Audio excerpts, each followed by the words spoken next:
आज का video bandwidth utilisation पर है। तो देखते हैं इसमें सबसे पहले क्या है। तो bandwidth utilization is the wise use of available bandwidth to achieve specific goals.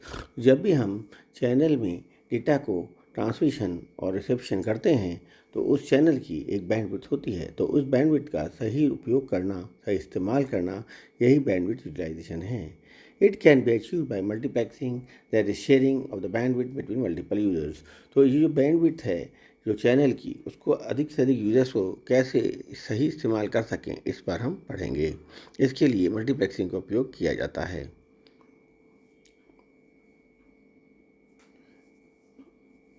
Whenever the bandwidth of a medium linking two devices is greater than the bandwidth needs of the devices, the link can be shared.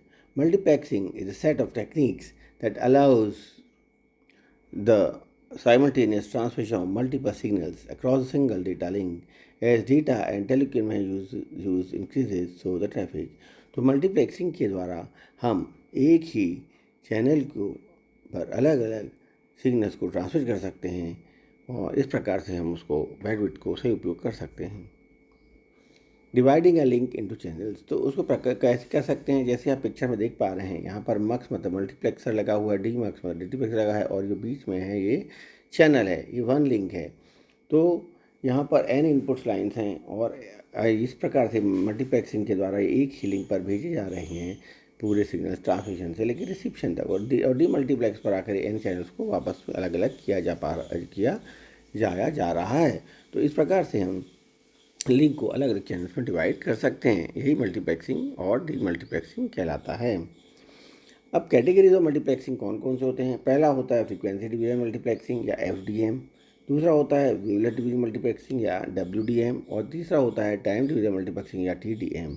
Frequency division multiplexing और wavelet division multiplexing दोनों ही analogue type के हैं, जबकि time division multiplexing जो है वो digital type की technique होती है। आइए हम देखते हैं FDM या फ्रीक्वेंसी डिवीजन मल्टीप्लेक्सिंग क्या होती है। तो FDM is an analog multiplexing technique that combines analog signals. It uses the concept of modulation। तो FDM मल्टीप्लेक्सिंग टेक्निक से हम एनालॉग सिग्नल्स को यूज़ की तरह के मल्टीप्लेक्सिंग में उपयोग करते हैं और ये मॉड्यूलेशन कॉन्सेप्ट को यूज़ करता है। अब ये पिक्चर में आप देख पा रहे हैं कि यहाँ मक्स है मतलब मल्टीप्लेक्सर है, यहाँ डी मल्टीप्लेक्सर है, इनपुट लाइन्स हैं, और डी मल्टीप्लेक्सर के आउटपुट में आउटपुट लाइन्स हैं, और बीच में जो है ये चैनल्स को हमने चैनल 1, चैनल 2 और चैनल 3 में डिवाइड कर लिया है। मतलब बैंडविड्थ को बराबर भागों में, 3 बराबर भागों में बांटा हुआ है। तो FDM प्रोसेस में आप देख पा रहे हैं कि ये 3 सिग्नल जो हमको भेजने हैं, इनको भेजने के लिए हम 3 चैनल यूज़ कर रहे हैं। पहले चैनल कैरियर फ्रीक्वेंसी 1, दूसरे चैनल के कैरियर फ्रीक्वेंसी 2 और तीसरे चैनल की कैरियर फ्रीक्वेंसी 3 है। और देखिए आप फ्रीक्वेंसी अलग दिख रही हैं, और इनको हम फिल्टर्स के थ्रू भेजते हैं और ऐड कर लेते हैं लेगो से और ऐड कर लेते हैं, और इस प्रकार से जो आउटपुट मिलता है मल्टीप्लेक्स सिग्नल होता है, विच इज़ FDM प्रोसेस, और इसको हम ट्रांसमिट करते हैं। इसी पाइप से जब डी मल्टीप्लेक्सिंग करते हैं तो ये कॉमन सिग्नल जो रिसीव होता है इसको अलग अलग कर लेते हैं फिल्टर के द्वारा, और देखते हैं अलग फ्रीक्वेंसी सिग्नल से अलग करने के बाद अलग अलग जो सिग्नल्स हमें आउटपुट में प्राप्त होते हैं, इसको कहते हैं FDM डी मल्टीप्लेक्सिंग। आगे आते हैं तो हम देखते हैं WDM मतलब wavelength division multiplexing. It is also an analog multiplexing techniques to combine optical signals. पर ये ऑप्टिकल सिग्नल्स में उपयोग होता है। ये देखिए पिक्चर में, तो यहाँ पर देखिए अब WDM में मल्टीप्लेक्सर है और ये डी मल्टीप्लेक्सर है, और ये जैसे मैंने पहले बताया ऑप्टिकल में उपयोग किया जाता है। तो यहाँ पर λ1, λ2 और λ3 3 अलग अलग फ्रीक्वेंसी की वेवलेंथ के सिग्नल्स आ रहे हैं, और इनको हमने एक ही चैनल पर भेज दिया, λ1 प्लस λ2 प्लस λ3, और डी मल्टीप्लेक्सर फिर इनको वेवलेंथ के द्वारा अलग अलग कर पाते हैं। तो इसको कहते हैं WDM या वेवलेंथ डिवीजन मल्टीप्लेक्सिंग, क्योंकि यहाँ मल्टीप्लेक्सिंग किसके बेस्ड हो रही है, वेवलेंथ के based. Prisms in wavelength division multiplexing and D multiplexing, तो इसमें आप देख पा रहे हैं कि जैसे प्रिज्म होते हैं इसमें मल्टीप्लेक्सिंग डी मल्टीप्लेक्सिंग आसानी से होता है। तो इसी प्रकार के ये सिस्टम इसमें भी होता है ऑप्टिकल फाइबर्स में। उसमें एक प्रिज्म लगा रहता है मल्टीप्लेक्सर पॉइंट पर, जो कि λ1, λ2 और λ3 को मल्टीप्लेक्स करता है, और इसी टाइप से आउटपुट पर भी प्रिज्म डी मल्टीप्लेक्सर लगा रहता है, जो कि फाइबर ऑप्टिक केबल से आने वाले λ1 प्लस λ2 प्लस λ2 सिग्नल्स को अलग अलग कर पाता है। तो इस प्रकार से ये WDM यानी वेवलेंथ डिवीजन मल्टीप्लेक्सिंग कार्य करती है। अब लास्ट आ रही है TDM।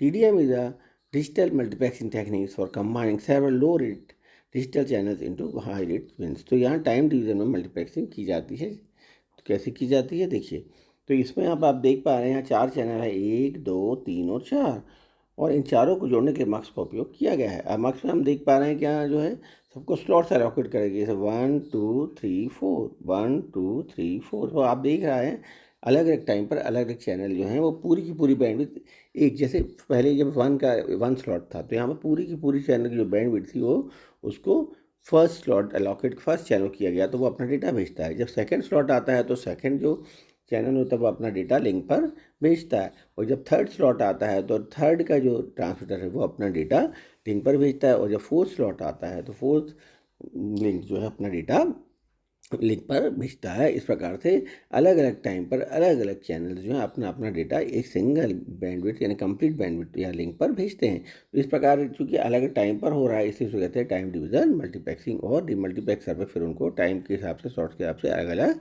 कर पाते हैं।